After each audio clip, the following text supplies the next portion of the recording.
we look at the life of Jesus, where he absolutely experiencing spiritual fatigue and pain. We see all these things in his life. And so we're like, well, if Jesus did it, if Jesus could live like all for other people. But then we do that pendulum swing and we forget, there's 41 recorded times in the New Testament where Jesus walks away from someone who needs healing. 41 times where he walks away from a crowd. I would have never guessed that. 41 times in all of the Gospels. They'll say there were massive amounts of people on the shore and he sailed away, or he drew away to rest, or he went away to be with the Father. And so we can't throw out this idea that Jesus also, when allowing himself to be submitted to the boundaries and borders of being human, he submitted to boundaries and borders of being human.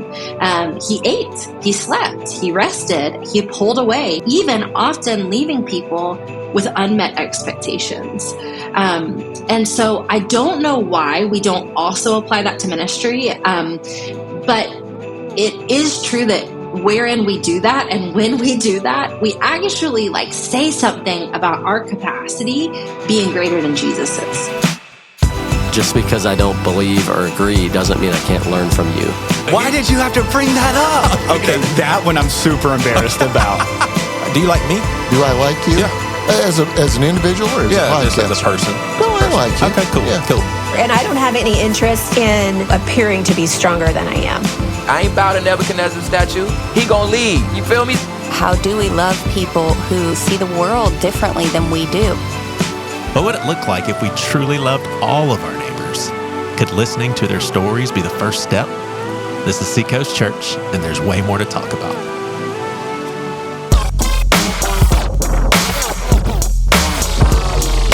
All right, do you know who Jess Connolly is? Yes. Do you know who Jess Connolly is? I was on with you. And her. Yeah, that's right. That's right. Yeah, what you're about to hear, Amy was on, so that was a really dumb question I just asked her. You know who she is, though, right? Yes. I did not know that was Katie's sister. I had that. No idea. You'll hear, people will hear in a second, a funny dialogue I had with Andy Andrew, making a fool out of myself because I had no idea that Jess Connolly is Katie Walter's sister. But she just put out a book called Tired of Being Tired. And we're not going to get into it that much, but just from a surfacey level, rate yourself on a scale of 1 to 10 how good you are at a general rest. Like when you think of your life as a whole, how well does Roy do rest? These days, Lynn and Amy be thinking of your numbers. These days, doing it better than ever. So I would I'd give myself a 7. Okay. Lynn? Yeah, same. I would say I'm doing better than I ever have, and I'd say 8. I feel like I'm in a good season. That's awesome. But I was hoping you'd say 7, so Amy would say 7 too, and then we'd be blessed for this conversation. I think I'm less. Less? Yeah. Yeah, you don't do like rest that 4 well? or 5. I think Sundays I rest. Yeah. And I think that's probably the only day. So I should do more. I think on that podcast we were saying we need to do it more. Yeah. Yeah. Did you get some good stuff out of what people are going to hear in a second with Jess? Yeah. Mm-hmm. If you did not, would you have just told me the truth just now? Probably not. I mean, you wouldn't say, I would have lied. Great. Yeah. So are we hearing you correctly? You would have lied on this. Absolutely. If you did not get anything. No, I think it's a good question. This is a debate that goes back from day one of the podcast with me and Lynn. It does go back. Oh. So I we have pushed the pause button. Mm-hmm. We are honing in on this one. Yeah. You had a conversation with Jess Connolly. People are about to hear it. Mm-hmm. If you and I sat down with her and you're like, wow, that was oversight on Joey's part. We should not have had her on here. That was horrible. And you and I haven't talked about it since. And I just asked you, how was it? Did you get anything out of it? Would you have told the truth? Yes, I would have. You would have said, I didn't really like it that much? Well, I mean, on air or like just between you and me? No, on air, absolutely not. How would you have handled it? I would have been like, yeah. It was all right? Yeah, that was great. I have a lot to learn or something. I would have said something nice. Gotcha. Right? I mean, I wouldn't want to say anything negative. You know I'm going to ask you. Here's the thing, though. We always assume that the response either has to be a lie. You can respond in a positive way without it being a lie. Right, without saying, oh, yeah, that sucked. It could be like, well, yeah, like it was helpful or she had a lot of interesting things to say. I'm glad I, did the interview with you, or even not. I'm glad I did the interview with you. Like, thanks for letting me be a part of that. So, Lynne, what if I was just like, that conversation was the most amazing thing. Amy, didn't you just love it? It was so awesome, but you heard it and I didn't really like that much. I would just say, maybe that's information I've heard before where I'm at. And Roy and I just said that we feel like we're both doing rest really well. And so for me, it wasn't something that I needed, but it was, I'm glad that was a great conversation for you. I just think it's ridiculous that we have to choose between either lying or just like learning how to communicate effectively. Right. Yeah. Just saying something positive, but not. Yeah. Learning how to be gracious. Yes. There you go. Like it will probably help somebody, or I'm sure it helped a lot of people. Like, because if y'all don't need it, I did need it. Like, when and she for was the talking, record, but it was a good conversation. It was. Yeah, I'm really confused over here. I'm like, what did I miss? Yeah. Was it a bad conversation? It was a great conversation. That's it's good stuff for sure. It's something that I feel like as of recent I have been able to take some good turns in the right direction. Do you guys watch the Olympics any? Yes. Absolutely. Dabble in it? So yes. I think I didn't even have to wait for Lynne's answer because she doesn't have any streaming services. So I actually did buy Peacock. I remember the day that the opening ceremonies had already started, and I remembered that day that it started, and so I subscribed just for the Olympics, but then I went to Pakistan and was gone for a week, so I really only saw a few days of the Olympics. Y'all, so first world problems big time on this one. Once you had DVR, and you remember, was it TiVo? Yes. Yeah, mm-hmm. Yeah. Once that stuff started coming out, you would be in scenarios such as the following. My son has a soccer game at 1:00 on a Saturday, but Clemson's got a huge game coming up at 12. I know I'm taping the thing, and so I don't want to hear anybody, but you've got people, you can tell they're listening because they're watching the game, but they're, and all this stuff, and you do not want to hear the score because you're looking for, if you're a really big sports fan, you're looking forward to going home and watching the game from beginning to end. Y'all, so first world problems. I am really big into women's gymnastics. I think it was just how I was raised. That's what my mom and dad really liked a lot, and there's just an epic feel about women's gymnastics that you just don't have in men's gyms. That's just my opinion, but I'm really getting into it. It's the team competition, and I'm like, man, how many times have the women won gold, and how many all-around golds have we gotten? So I started doing my research, and I'm watching, I'm hearing the sports announcers, they're hyping this and that up, and I'm like excited, and I'm scrolling through. So I go all the way down on this article where it's like in the 1940s Olympic history, and I'm scrolling up, and 1972, 76, and all this stuff, and as I'm looking, I'm getting more and more interested. It's like, well, we may make history and everything. I'm scrolling up, y'all. Well, I'm watching on about an hour delay. So I'm watching about an hour delay, and I keep scrolling up. And then I scroll up, and it says Team Gold America 2024. Oh my gosh. I was like, you have got to be kidding me. I am treating myself to probably my favorite event on the Olympics, wow. and I'm so excited. And then I just saw it was probably updated within 5 minutes. Oh my gosh. Isn't that crazy, though, the sorts of things? Your love for women's gymnastics, is that just a Olympics every 4 years thing? Or like, do you actually follow women's gymnastics? That's a good question. Just Olympics. Yeah, okay. Yeah. All right. Yeah. I think, what are some of y'all's favorites? I mean, for sure, being a basketball guy, I like basketball, but it's not really unique to the Olympics. I can watch basketball all the time, but I do like it. But I like women's gymnastics and probably track and field. Track and field. Yeah, to be honest with you, I watch just about anything that has USA attached to it. Yeah. I watch sports. I don't watch much soccer at all. I grew up playing soccer, but I just don't watch a whole lot of soccer. But anytime the U.S. men's or women's teams are playing, I'm watching soccer. Mm. And so swimming, synchronized high dive. Yeah, those are like, they were fun. Blows me away. Yeah. All right. Real quick, I want to let you guys know that Friday, August the 16th, so few days ago, written by Micah Nichols, Andy Cherry, Noah Courtney, and Tyler Roberts from Red Rocks Worship. These guys released a brand new song called That's What Hallelujah Means.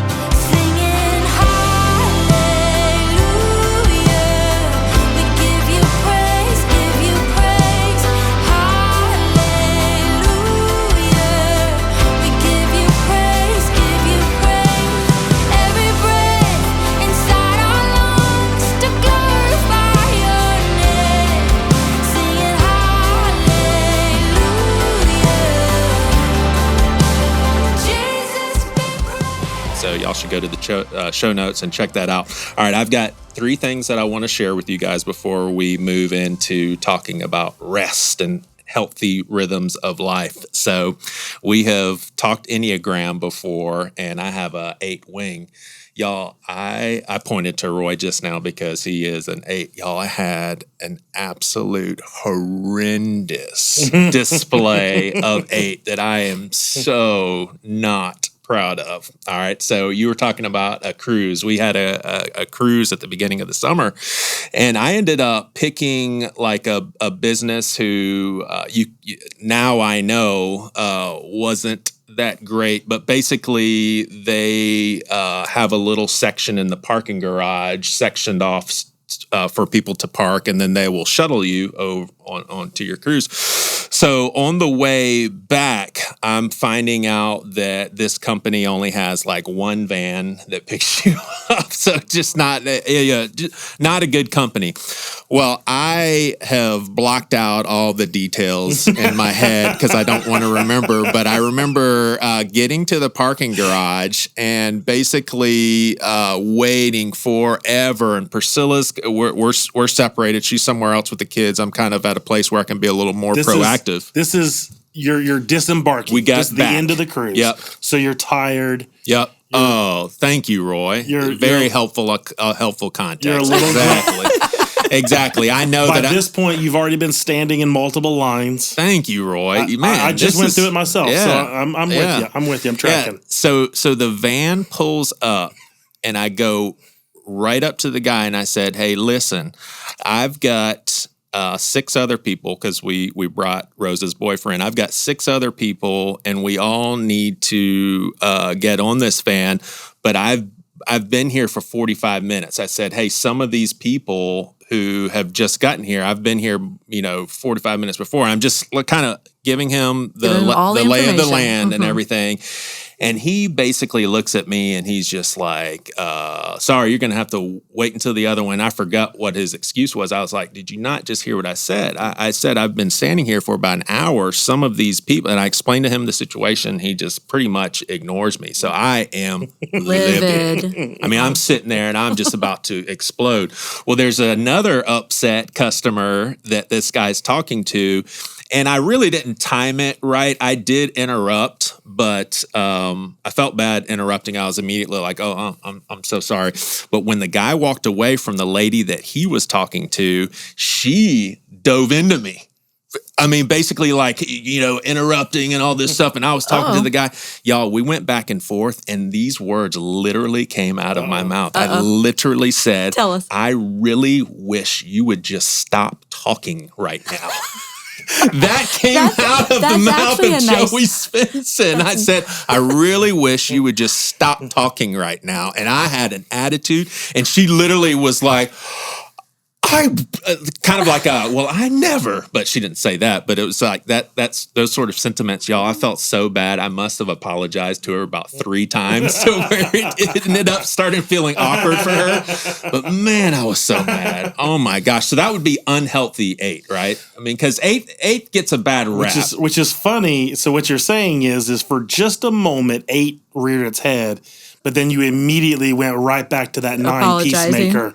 After I calmed down a little bit. After I calmed down. Like I didn't apologize until we were in the van shuttling. And then you were okay. Right. But no, I don't let's think make that's sure that bad to say, though. Like, you could have said something way worse. I mean, being that mad, right? Wow. But let's make sure we understand the characteristic of the 8. What characteristics specifically makes that an 8? Well, I would say it depends on how we talk about 8 depends on whether we're talking about it in its strength or weakness. I would say strength is basically almost reckless abandon when it comes to being there for people that you love. That would be a strength, not minding confrontation or anything because you are coming to someone's defense.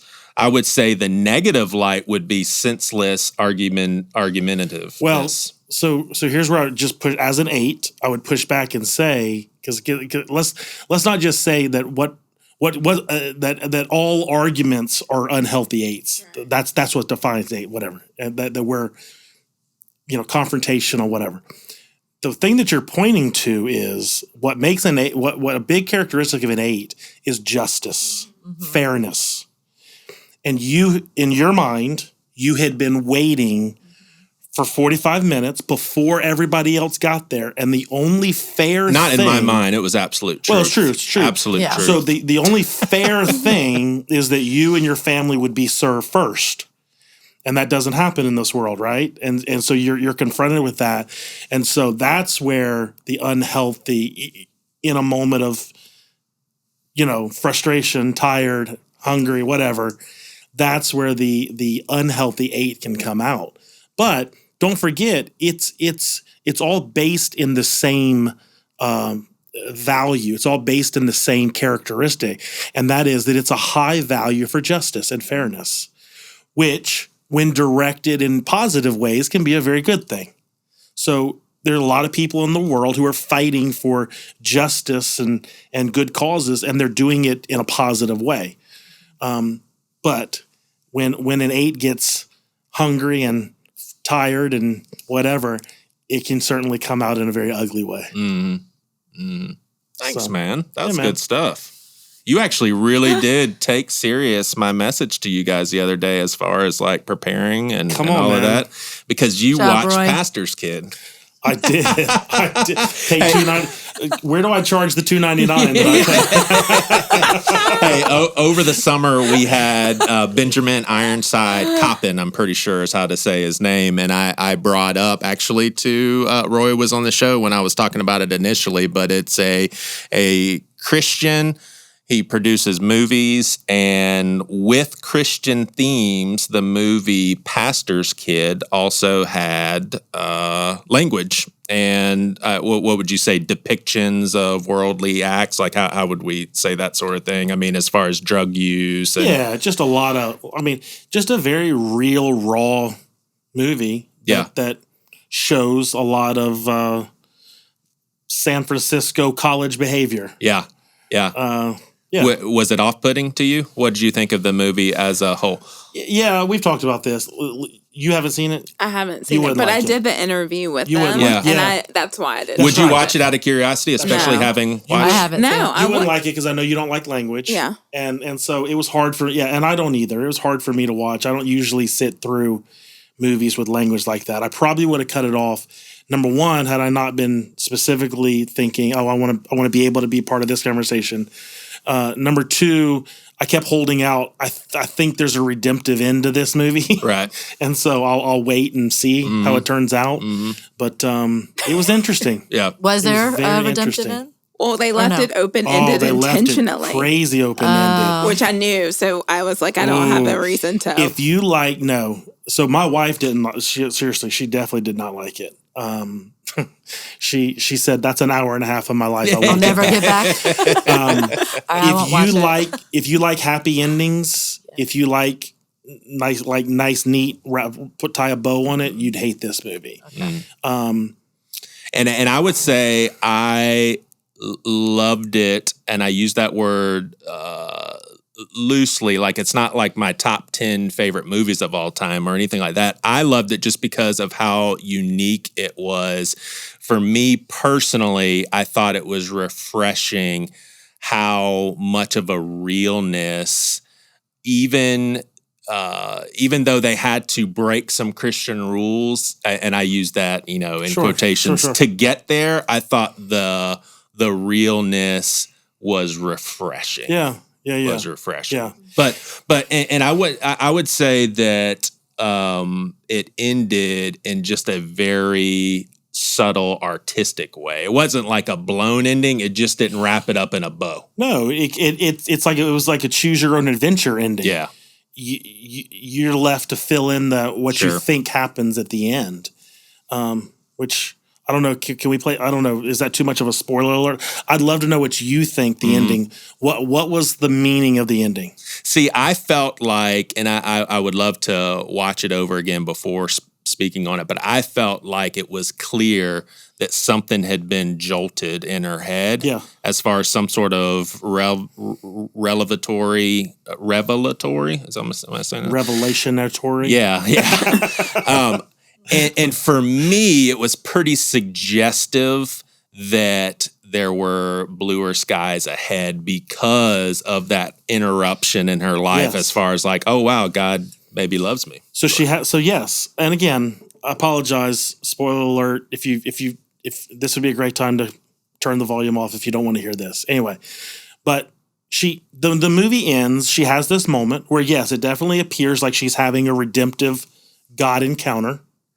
But then the movie ends with with a look on her face, and she exclaims one of the expletives. She ends the movie ends with the F word. Right. Oh. And she has this look on her face of almost panic. She says the F word, and then it goes to the credits. And so you're left to go like, what was that? Like, what must she be thinking? And I think what she was thinking is, how do I go back and tell my friends what happened on this? Like, you know what I'm saying? Yeah. Like, after all that you had seen in the movie about the people that she was going back to college with, I think that was like, oh no, what do I do now? Yeah. That's again. Yeah. Choose your own adventure. Yeah. You get to fill in the blank, but that's what I felt like that look of panic was at the end, was her going, uh-oh, now what? Right. Yeah. Yeah, for sure. Yeah, and I think I even took it a little deeper. I agree as far as what she said and what it signified, but I even thought just, oh yeah, I have a life that I need to go back to in just like big picture wise. Man, this is good that I've had this encounter, but oh my gosh, I've got a huge life that I need to make changes if I'm gonna, really lock in on this. But I appreciated it more having gone back and listened to the interview. Oh, that's a neat perspective. Mm-hmm. So you watched the movie and then you went back and that's interesting, Roy. Yeah, and I appreciate what he was trying to do with the movie. Yeah, because I walked away from the interview. I mean, there's no doubt this dude is genuine faith, genuine Christ follower. He was genuinely trying to make a movie that would appeal to an audience who normally is turned off by quote unquote Christian movies. Mm-hmm. And so it was weird. It was very slow at times. Like, I mean, the first 45 minutes are incredibly slow. Mm-hmm.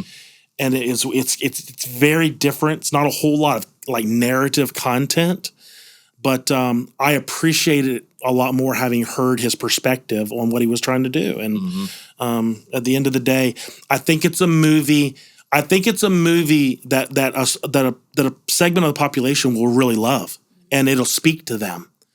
If you're like me, if you actually, I mean, I don't mind some of the, bad historically Christian movies. You know what I'm saying? Mm-hmm. Like the ones that we like to make fun of. Oh yeah, because they're kind of cheesy and stuff. Yeah. You talked about it. You talked about crying. I'll cry fireproof every time after I laugh at it. So yes, they're bad, but I still love them. Anyway, all that to say, if you like those kind of movies, you won't like this movie. Right, that's a good point. Yep. But if you don't like those kind of movies, you will probably love Pastor's Kid. Now, just for our listeners' sake, your favorite movie of all time is Bambi, so we need to just take that. That's okay.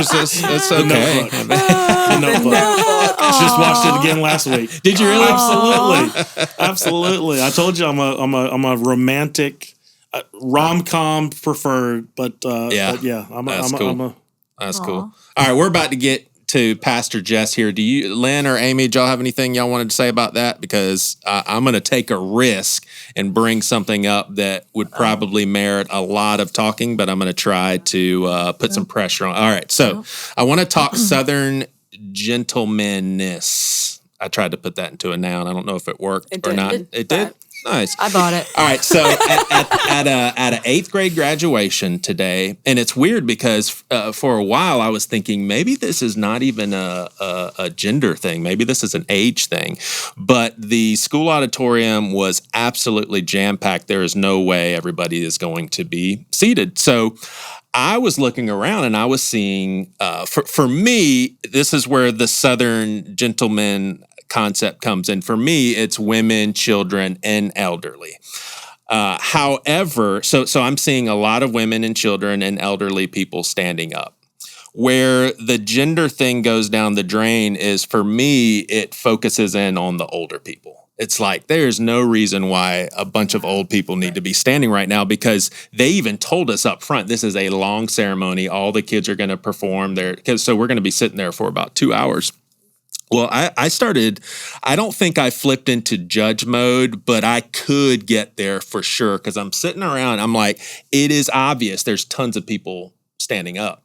And so finally, I just got up and I told Priscilla, I was just like, I'm going to just leave get my chair available for some of these older people. And I actually saw a woman who would have never known that my seat was available, and I wanted her to have it instead of some other 6-year-old guy. So I go up to her, and she is just super, super, super appreciative. She sits there, and I guess I just told my right hand what my left hand did, and my blessing's gone now. Doesn't the Bible say that my blessing's gone? Yep. Well, it's worth it for the podcast. So so first of all, would you have done the same thing, Roy? Yes. Lynn, would you have done the same thing? Yeah. Amy, would you have done the same thing? Mm-hmm. All right. So we've kind of established, let's get a little experiment here. We've kind of established that it's not a gender thing. It's not necessarily a Southern gentleman thing. Here's where it comes into play, the Southern gentleman part. So Priscilla and I are both very much so. We are equal in value. She's stronger than me in some areas. I'm stronger than her in some areas. But we pretty much do our marriage. We're equal, and we're figuring out life together. Well, we've gotten into these sorts of discussions as far as I definitely have a capacity to have Southern gentlemen come out, opening the doors and getting up and all that stuff. And so Priscilla was really pushing back and just saying, male and females, we're the same. You don't have to do that kind of stuff and blah, blah, blah, blah. And so finally I was, I think we were, I don't remember where we were, but I asked her, I said, okay, let me give you a scenario. I was like, we're leaving Target. It's pouring down rain. I look at you and I said, I got the car last time. This time it's your turn. And I just leave it there, and I got her. Because I asked her, I said, would you have been fine with that? And she kind of smiled and she was like, nope. So I do believe that... Well, let me just ask you guys, does anybody think it's, or I'll ask Amy and Lynn, do y'all think it's offensive for men to go the gentleman route? Because there are people that are actually offended by it. I'm not offended by it not at all. And I'm single in my 40s. And so there are times and I think maybe a couple months ago, I went to Lowe's and bought something really heavy. And I came out with a cart, and this guy that was on the same aisle came up and asked if I needed him to load it in my car for me. And I was like, yeah. Yeah, I do. You are not offended. I'm not offended by that. And so I do there's just a deference there. It's like a human thing. Just help somebody. Yeah. Mm-hmm. And so you would say it does come down to gender in that situation. In some situations it does. And this doesn't apply to everyone, but generally, women don't have as much muscle mass as men.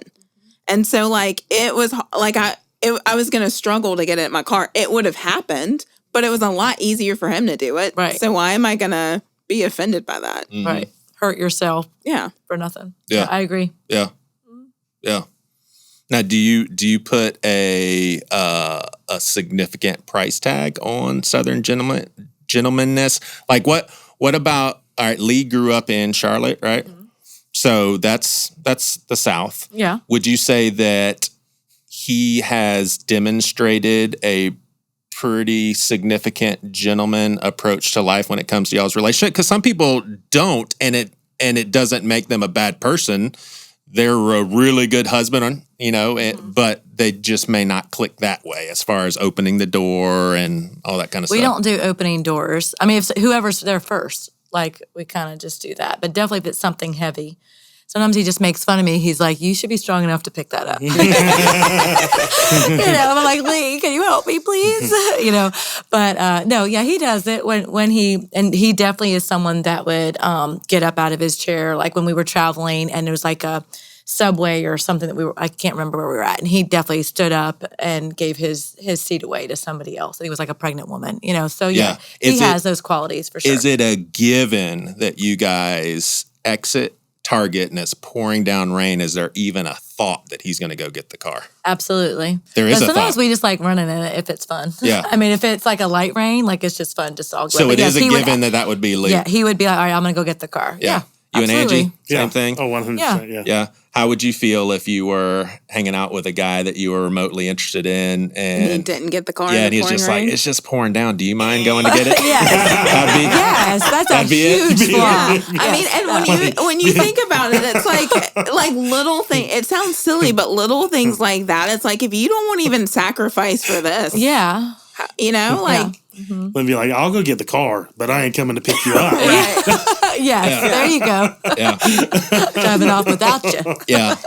Yeah, that's cool. Yeah, I think with I don't think I will ever shake it, but it even gets into some quirky stuff like calling grown men and women who are like 10 years older than me, ma'am and sir. Like that's got to be annoying, but I just can't shake it. Yeah. I just can't shake it. It's a cultural thing. Yeah. I think so. That is going away a lot. It's not. I see. Yeah, the yes sir, no sir thing is really it's going away in big time. It's just not something that's expected at all in kids these days. Yeah, that's taught, and it's sad because traditionally that's like a Southern thing, but kids in the South aren't being taught that anymore. Right.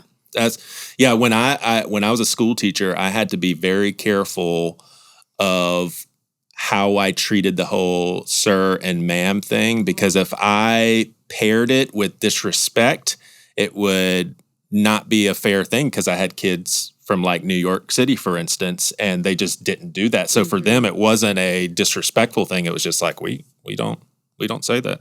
All right, Roy, transition us to our guest and pretend like you didn't do your homework and I asked you to do this. Listeners, I did not ask Roy to do this, but pretend like you dropped the ball and I'm going to say, Roy, tell us a little bit about Pastor Jess. Go for it. Wow. Jess Connolly, tell us a little bit about her. Jess Connolly. And own it. Pretend like you prepared 2 hours for this. Do it, Roy. Awesome. Amazing woman of God, loves the Lord. You're going to love hearing from her. She's passionate about all things rest, serving the Lord. You're not doing a good job. The church. She's an incredible mom. Has she written more than one book? She has written more than one book.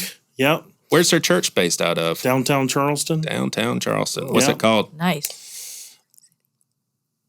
Bright City. Yeah. Bright City. Nice. Why'd you take so long? Why'd you look at Lynne? Her and her husband, Nick. Were you mouthing it to him over there? I was just looking at him. Lynne, do you like Jess? My lips I mean, you know the other connection. Do you like her? So do you like her better than Katie? You do realize the other connection. You keep. I don't. If you've realized that she's now Katie's sister, then you know who her mom is. Debbie Hopper. Yeah, exactly. Yeah. 3 amazing women who have meant a lot to our church, and so Jess is awesome. You're gonna enjoy hearing from Jess. Awesome. Good-ish Good job, Roy. You're a really good campus pastor, though. Really good campus pastor. Well, Jess, thank you. Thank you so much for joining us. I wanted to tell you, so you'll get a kick out of this too.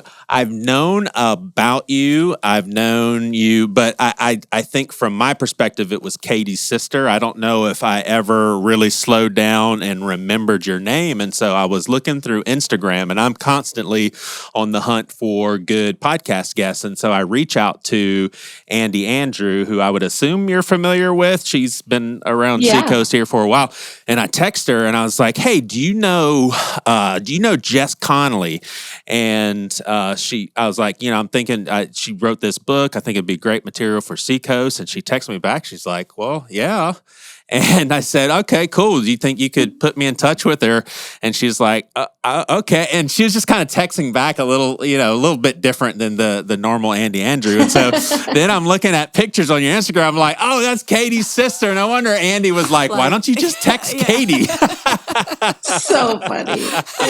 Listen, I am very comfortable being Katie Walter's sister. I love being Katie Walter's sister. So I love when people know me as that. She's the real deal. She's the show. So I'm thankful to just be her tag along most of the time. That's cool. And I did want to say, just obviously not knowing you at all, but knowing what you guys have kind of gone through as a family, definitely my heart is with you guys, and I know it's a journey, but sorry for y'all's loss and all of that. Thank you. But thank you. Yeah. So tired of being tired. Whew.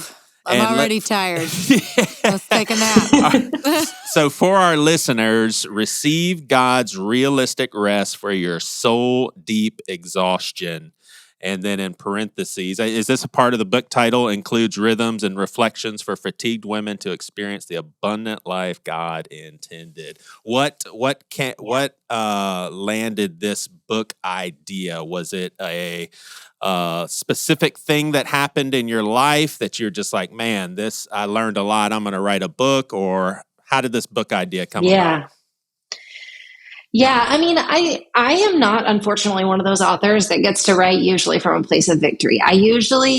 Or at least like unearned victory. It's usually extreme weakness met with God's power, and then there's some kind of healing, and then by God's grace, I get to write about it. So for me, my personal story is I actually joked for years that I was going to write a book about rest, and this is my 12th traditionally published book. And so maybe 2 or 3 books in, people would say like, okay, what's your next book going to be about? What's your next? And I would say like, it's going to be on rest because, it just sounded so fun. It sounded so life-giving to like try to rest and learn things about rest.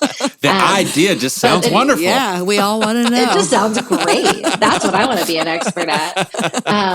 But unfortunately for me, it became an actual book that I wrote because I had a mental, spiritual, physical, emotional breakdown in early 2022. And it had been building, I say really since I was in college. Back to, for me, my like late teens, early 20s is the first time I remember living fatigued in almost every sort of way on a daily basis. And that I never really experienced any relief or release from that. But I thought it was normal. I thought that's how most Christians were. I definitely thought that's how most Christian women were. I even had long seasons of being really proud of it and kind of boasting in my fatigue or boasting in how little sleep I got or how much I could put on my plate or the fact that I hadn't cried for months. I'm like, isn't that cute or something? And I don't know. And so how you doing, Jess? Well, I'm not getting any rest, but I haven't cried in a while. Yeah, wear it as a badge of honor. Yep. Yeah. Amy, you probably have heard women say this, like when they'll say like, yeah, I'm not a big crier. Yes. Or like, yeah, just like, or we praise, especially we praise women for kind of like being stoic or not crying at all after a funeral or on a really hard day, as if that's a strength, right. As if not being able to access our emotions anymore is something to be proud of. So yeah, all of that just for me about, almost 20 years of living really, really tired, living past my own boundaries and borders led to a breakdown in every different capacity, spiritual, physical, mental, emotional. My body started to break down mentally. I was having just rolling panic attacks day after day after day, multiple panic attacks a day while I was in ministry, while I was traveling to teach, while I was serving in our local church, while I was parenting my kids. Emotionally, I was really wrecked, and spiritually I was a wreck. Like I felt just so on the hook to do everything that I was telling other people, like, this is a get to, these spiritual disciplines, reading the Bible and serving and loving and doing ministry. I was telling other people those were a get to, but they all felt like a have to for me. And I was just getting more and more distant from God. And so the whole story about how this book came to be is I was actually slated to write another book. I was writing my next book, and I was supposed to go meet with my publisher and talk about my different book ideas. And I called them about a week before I was supposed to come see them. And I said, you guys, I'm a wreck.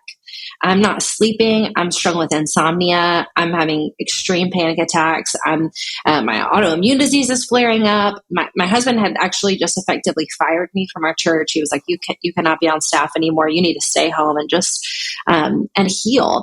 And so I said, I'm not in any kind of a place to write a book right now. And they were like, absolutely. You need to take care of yourself. They said, but we're wondering if you want to just come and sit in the room and talk and talk about what's on your heart. And talk about things you're feeling or you're noticing. And if nothing else, we'll just get some time with you. And on the way to that meeting, on the plane ride there, I had this weird remembrance of the scientific method. And I was remembering something about it from high school. And I was like, what is that again? Like, I get a hypothesis and you test and you try things out and then you report. And so I don't know why, but that was like on my mind and on my heart. And so when we sat in that room, I just told them, Jesus says in Matthew 11, come to me, all who are weary and burdened, and I'll give you rest. And I said, I have staked my entire life plan on the truth of Jesus. If he's not real, I'm just the biggest idiot I know. I've just made a huge wreck of my life. But I do not believe this one passage. I do not know what it means. I do not see anyone living it. I don't understand. He says, if we follow him, we will lose this sense of weariness and burden. What in the world does that mean? And I said, I'd like to try the scientific method on this passage. I'd like to use my own life, make a hypothesis, do some experiments and see what happens. And your middle school science teacher would be so proud, man. I'm pretty sure I got an F.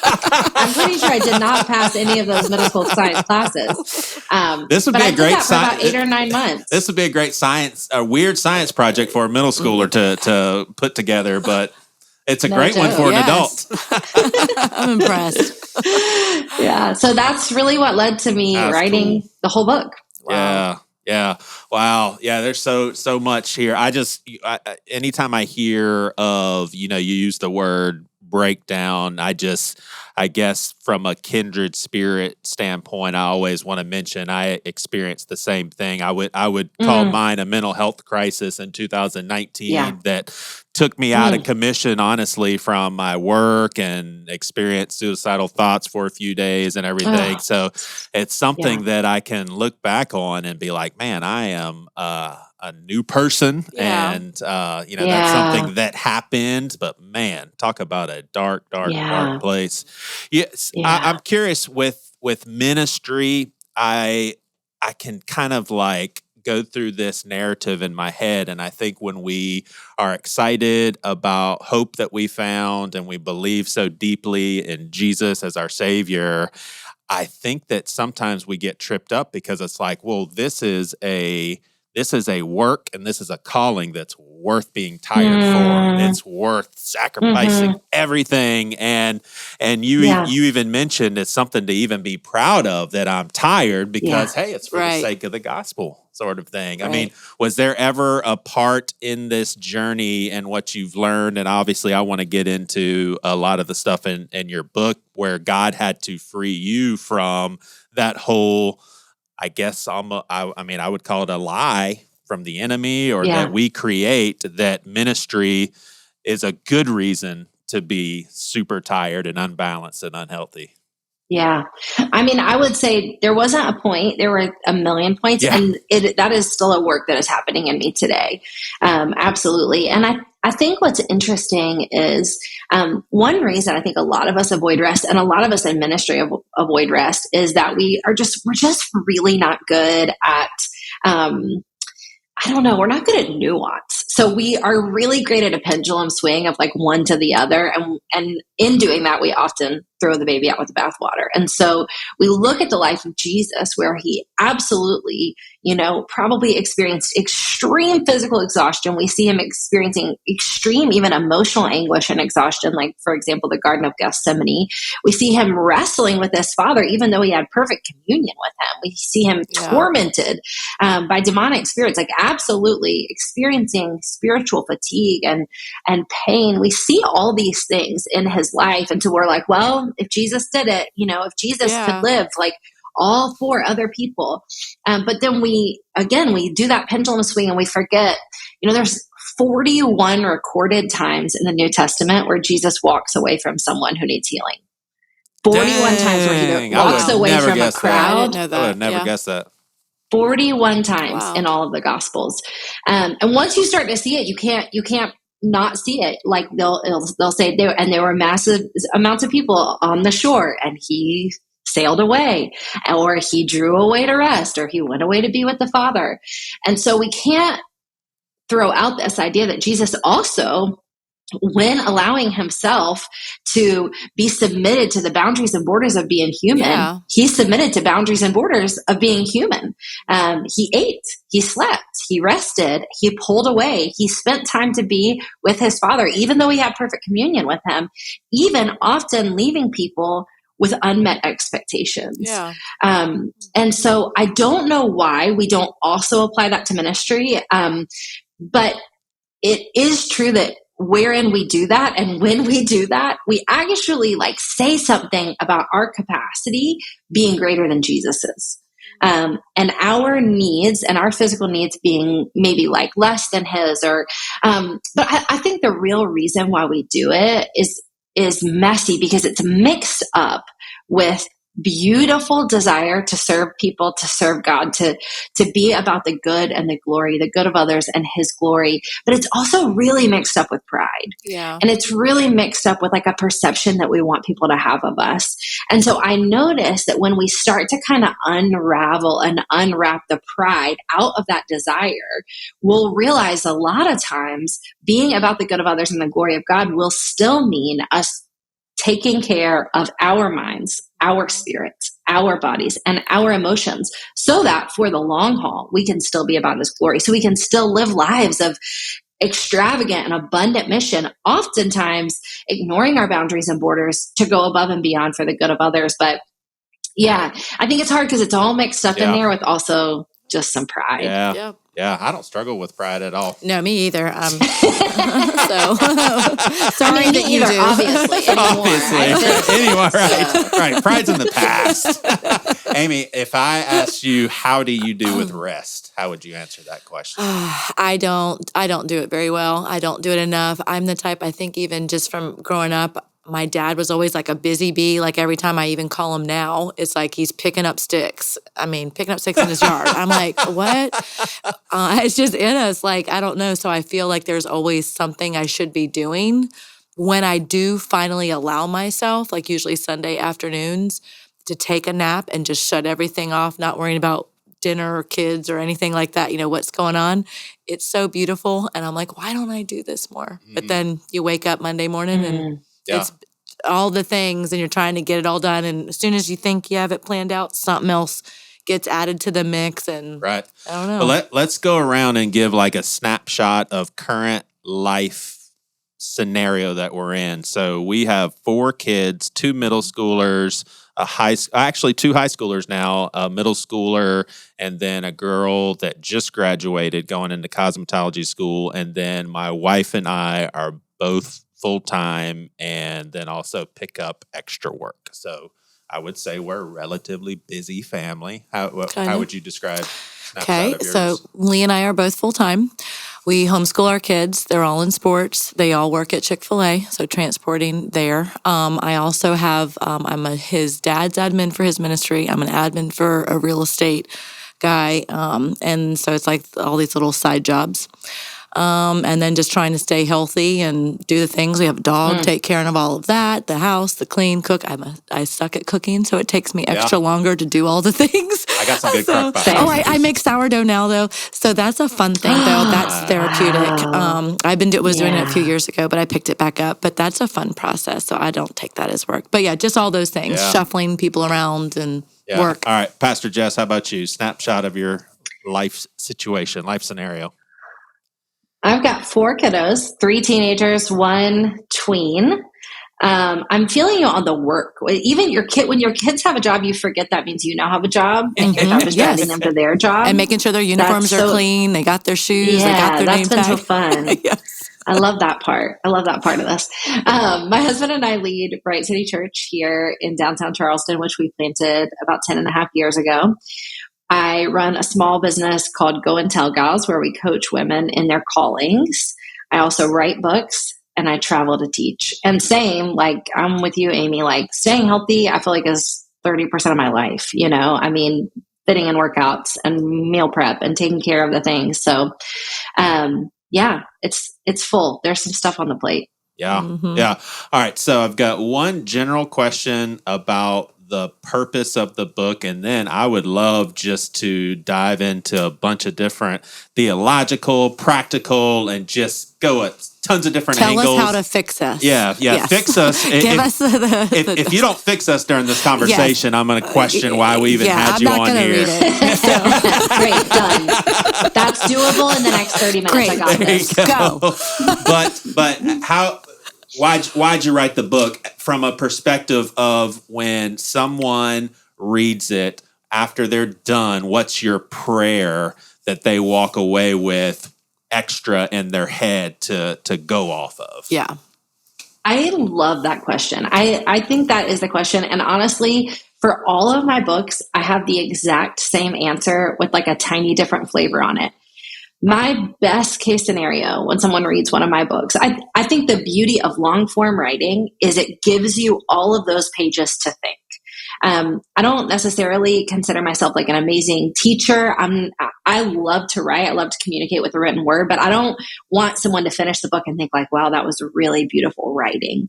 I more consider myself a coach. And so throughout this whole long form, 50 to 60,000 words, 70 if I'm feeling verbose.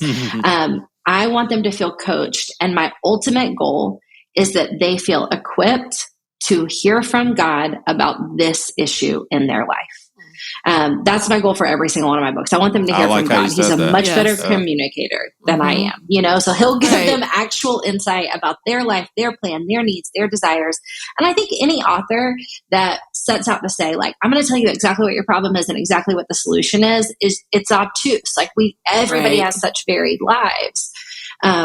So by the end of the book, I'm hoping they feel coached enough to say, like, let me hear from God about my own fatigue, about what realistic rest would look like for me, about how this will actually serve me, about how I'll experience more of him, more abundance, more healing, more freedom, more fruit, more life once I begin to obey him in these areas. But mostly I want them to feel equipped to hear from God about their fatigue and about their rest. I like it. Great. And you said realistic rest. I want to know, what do you mean by that? Realistic. Well, I don't know about you guys, but in those spanning years where I was like, my next book's going to be about rest, I was tired. I was really, really tired. I had all the symptoms, right? I'm physically tired. I'm not sleeping a ton. I'm burning the candle at both ends. I'm emotionally exhausted. I either do like tired tears where I'm like, I don't know why I'm crying, or I can't cry for months. I'm mentally overwhelmed. I've got a million lists running. I'm forgetting things. I'm late to answer text messages, blah, blah, blah. And spiritually, I've got some fatigue. So I would buy every book on rest I could get. I bought every book on rest that anybody wrote.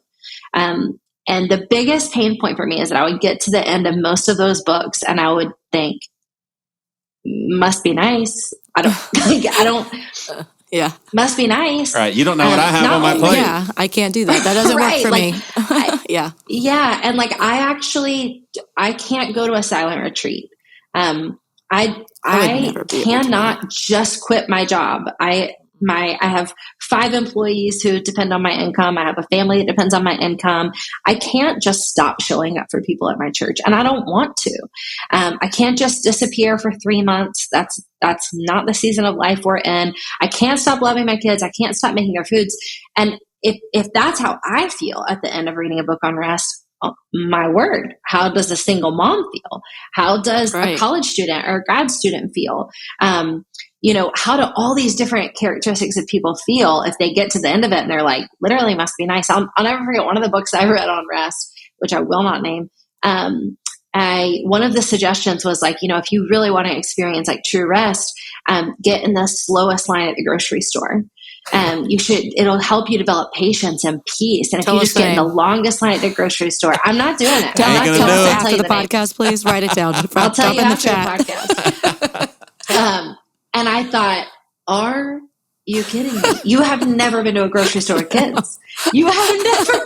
That sounds like someone else a nightmare to me. Preparing the food for you. You only would get in the longest grocery store line if you're not the one who actually has to get home and cook them, and you don't have a toddler, losing their minds and throwing like all the gum on the floor because they're mad. Anyhow, so I just refused to write this book if it wasn't realistic. Yeah. And so actually as I wrote it, this is the first time I've done this. Usually I'll have a few friends read my book, or a few women that I'm discipling, or my husband or somebody. And this time I went to 70 different women from all walks of life, all demographics. Again, single moms in Kansas, and grad students in Seattle, and empty nesters, and women walking through depression. That's cool. And I said, I need you to read this as I'm writing it.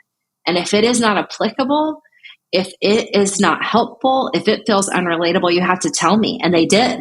And so I credit them with the realistic nature of the book more than anything. But the last thing I'll say about realistic rest is the other reason why that was so important is that a lot of us, when we picture rest, what we're really picturing is like privileged leisure. And what almost anyone who's gone on a vacation will tell you, and they're like, I need a vacation from my vacation, is privileged leisure is not the same thing as rest. And for most of us, it will not leave us renewed. Right. And so we picture these grandiose pictures of rest that are actually not doable for many of us. And we miss out on the daily, just really realistic things we can do every single day for our minds, bodies, spirits, emotions, and souls. Yeah. I love that. Yeah. When I wanted to really apply Sabbath to my flow, my weekly flow, I think when I initiated, hey, I want to figure this out. Like we had probably at the time 3 kids, 3 and under. And I was like, what does Sabbath look like with this? But I feel like I came up with a practical, and I stick with it to this day, obviously in a different season of life. But at the time I was like, okay, there are things that we have to do with our kids because we're the parents and we want our kids to survive the day and to be fed.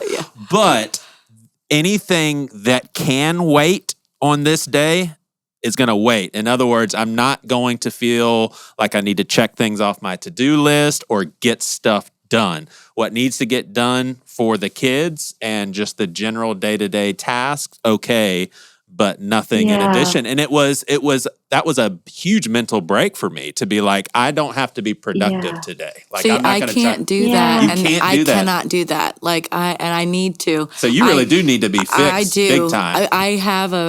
If I'm not being productive, I feel like I've failed, and I hate that feeling. But it's like, even if it's something little, like I've got to go and do it, and I hate that. Well, do you see it a productive thing to like? Well, that's a stupid question. I was going to say, do you see it a positive thing to have enriching experiences with your family and stuff? Obviously, right. But do you see that as production? Yes. Like, you're with your family, just hanging out. Yes. Is that a good thing in itself? Yes, that definitely is. But is that hard for you to be like, I'm not being productive, I'm just watching TV with the family? Yeah, like I'll get up and go do something real quick, do some work, or where they have to like, hey, put your laptop away or something. But when I finally do, but yeah, trying to get better. We are getting better at that, putting our phones away and computers away and actually just being present and stuff. Yeah. But it's hard when something pops up, and it is in ministry, something comes up like real quick, or that you got to take care of it. It may not be urgent, but you just want to take care of me, it's more like, because I feel like I'm going to forget. So I'm like, I better do it right now because then I'm going to forget it tomorrow or something. So, but yeah, I need to be better. Yeah. Well, I mean, it was a huge thing for me. And I think it was probably in the last, it's kind of embarrassing to say, but probably in the last couple of years, I now find it such a happy thing to go home and make a decision that, yes, there's tons of things that can be done. Like I can work on this podcast or this editing or do something productive, but man, I'm just going to be with the family. And to like see that as if it's possible, that's the best thing I can do with my time. Because I'm not, we're never getting this season back with the kids in the house. Yes, that's a good reminder. But I had to like tell myself, this is a good thing to be happy about. Not being guilty. Exactly. Yes, like I think it's the guilt. Why do we have to tell ourselves that? And you said at the beginning, Jess, how we're proud of this. Like how many times do you ask somebody, hey, how you been doing? And they're not embarrassed to say, "Oh man, busy, busy, busy." Yeah. And I would do the same thing, and I will still do that, but I try not to let that be my answer because I want to kind of train my brain to be like, "Who cares if you're busy?" Right. There's more things to talk about in life than just to say. People don't want to hear your to-do list of what you did. Well, let me tell you what I did today and all this stuff. Yeah. Let me ask you this, Jess: can your soul be at rest while the body is fatigued? Or vice versa? Like what kind of rest are we talking about? And you've already gotten into it that, obviously it's not just a glorified vacation, but can your soul be at rest while your body is just exhausted? Yeah. I mean, I think like anyone who's ever run a marathon and loved it would say that. Our bodies can be tired. We can spend a day out on the beach and our bodies can be tired and we can think like, but that's who I was supposed to be. Or I think, honestly, we can spend a long day of work at our jobs, using our minds, using our God-given gifts, and our souls can be at rest. So in the book, I highlight 4 different types of fatigue and 4 different types of rest. And the reason why a lot of us are living tired and staying tired is because we don't know what kind of tired we are. And I want to kind of speak to something, Amy, you just said a second ago when you said, like, I need to be better. I know I need to be better at this. I think this is why a lot of us continue to stay stuck, because the enemy of our souls is conniving and smart. And you are not the singular person who struggles this. Everybody feels like this. I need to be better. I need to be better. I need to be better at rest. But he's so smart because, number one, he makes us feel like prideful and good about ourselves when we're overworking. But then on the back end, he also makes us feel like rest is something God wants from us. It's a performance God wants from us. And that when we're bad at it, then it's like another thing we feel shame about. Yeah. And one of my favorite things Jesus says about rest in the New Testament is in Mark, he says like, the man is not made for the Sabbath. The Sabbath is made for the man. So he's talking to some Pharisees and he's saying like, you're not going to come for me and tell me I'm not doing Sabbath right. The Sabbath is for me. Yeah. It's God's gift for me. And so I think a lot of us are staying tired because we don't know what kind of tired we are. But a reason I think, again, then that we feel like we have to work at it and that we're not good at it and that we need to be better at rest is because we might be resting in the ways that we don't actually need and they're not enjoyable. Yeah. Or they're not working. Right. So for example, my husband is a quiet, thoughtful, contemplative man. And nothing is more life-giving for him than sitting and reading a book or journaling or like thinking deep thoughts or going on a long walk. And for the longest time in my life, I'd be like, okay, this is how we need to rest. It needs to be quiet. We need to sit. We need to go on a walk. Well, it turns out the best way for me to rest is to move my body, is to get in this morning I went to a dance class where the music was aggressively too loud and should raise anybody's cortisol. And instead for me, I was like, I'm at home. Yeah. I'm at peace. Because physical rest is not a huge need for me in this season, but mental rest is. So when I'm in a room where the music is turned all the way up and I can just be in my body and enjoy God and enjoy life, I actually experience renewal. And so, all that being said, I'm sorry I gave a really long-winded answer. You can be physically exhausted and be spiritually awake and feel rested and whole. You can be emotionally exhausted and really not know what to do with your emotions and have a ton of mental energy and a mental clarity. And I think ideally we'd know which kind of tired we are in what season, and we'd be able to answer that. But I also think it's the key to actually enjoying rest, because my encouragement for anybody who might say like you, Amy, like, I know I need to be better at this, is I would say you get to actually make your rest so enjoyable that you don't feel like it's something you have to do. Yeah. That you would be good. like, are you kidding me? I'm not skipping out on this. Is the best part of my life. Right. This is what God gave to me to make me feel alive and awake every single day, but also rhythmically, weekly. And so when we know what kind of tired we are, and when we know what kind of rest actually recreates us and makes us feel renewed, we'll enjoy it so much we'll be signing back up for it again as soon as we Make the can. time for it to actually do it. Yeah. That's good. I love that. Yeah. Do y'all think there's personality types who are just better at this sort of thing? Like Mary and Martha, for instance. Seems like Mary, it was easier for her. But you know, the people that take a picture of their setup on Instagram's like, I've got my coffee, and their devotion is open, and it's I always feel guilty. I was like, my setup does not look like that. Are there people where, I mean, wouldn't y'all think that there's certain personalities, it's like, it's just more natural for them to be able to do this, or what? What do y'all think? I really don't think so. No. I think we're made in the image of God, and our Father rests. And so we have access to every single one of us. If by grace through faith we walk with him, we have access to every one of his capacities. Now, I think actually what you're referencing is there are some people who are better or more, they enjoy more the picture that we have that's supposed to be restful. The picture that we have that's supposed to be restful. So like, even like Mary and Martha in that setting, like Mary wasn't actually resting. She was worshiping. Like, she was actually receiving and teaching.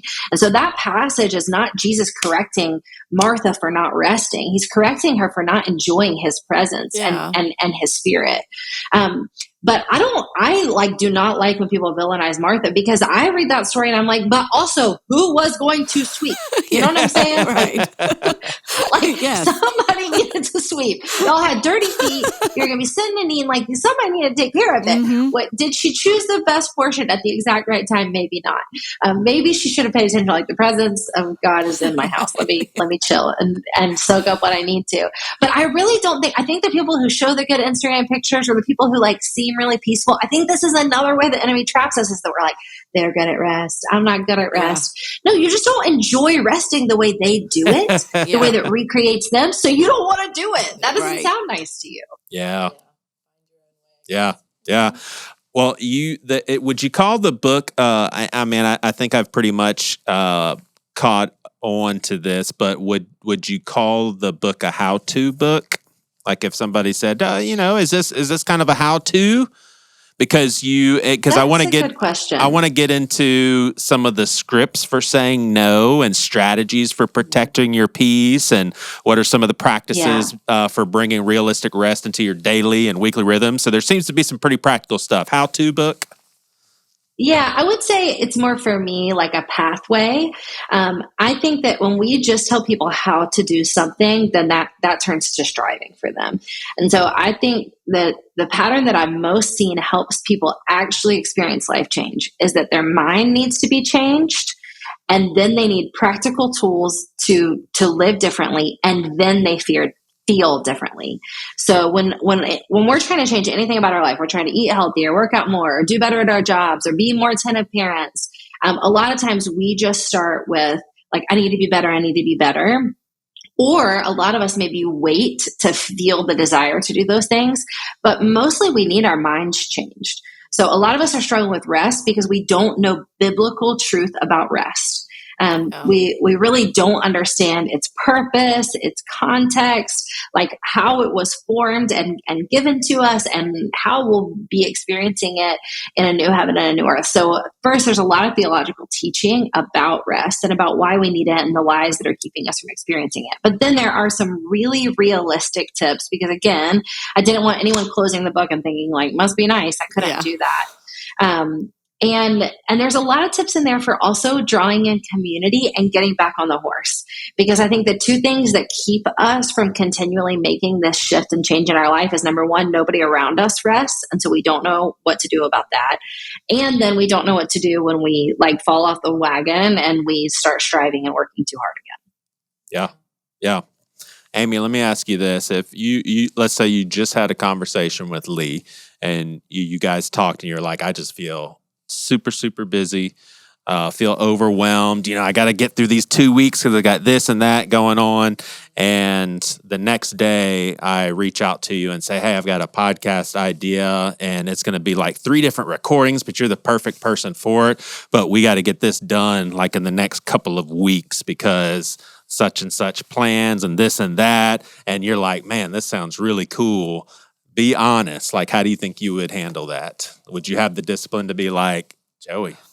I don't think I would. I would be like, okay, and then I'd figure it out. And would it be because more excitement because this sounds fun, or would it be I don't want to let Joey down because it seems really important? It's both. It's both. Yeah, because I'd want to help somebody out, especially if it was like, yeah, you'd be good for this, like we need you or something, or if you reached out to somebody else, they weren't available, like trying to help out. I mean, I think we all have a problem saying no with a lot of stuff. Get frustrated with No, but if I complained that I was tired, he'd probably be like, well, why did you say yes? That's your own fault. We talked about this. Right. Jess, do you get into these sorts of things in the book? Like, what would you say to Amy about that exact dialogue we just had? Yeah, absolutely. I mean, okay, so if I was like rest coaching Amy, first I would say, I think a lot of us work from a place of like, let me add in as much as I can and then see what's left over for me. Right. So the first thing I would say is like, Amy, do you know the things that recreate you, that make you feel fully awake in your mind, body, and spirit?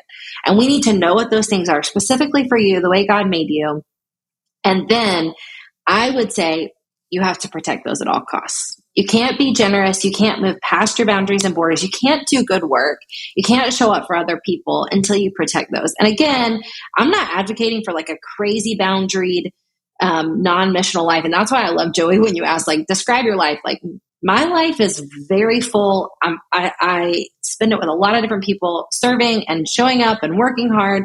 So I'm not saying like, I need 20 hours a week to read and do self-care. That's not the reality of my life. Right. But I would say, let's figure out the realistic things that make you feel fully awake and fully alive. And then I would say you protect those at all costs. Yeah.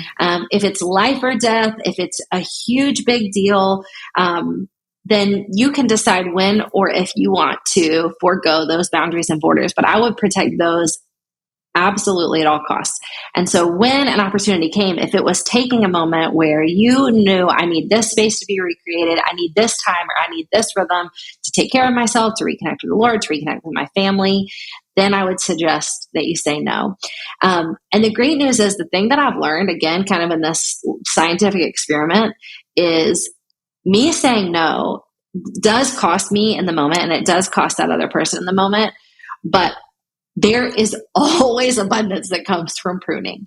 And not only am I robbing someone else from saying yes, not only am I like kind of putting myself in the place of God of saying like, I have to be in control, I have to do this, I have to show up for everybody.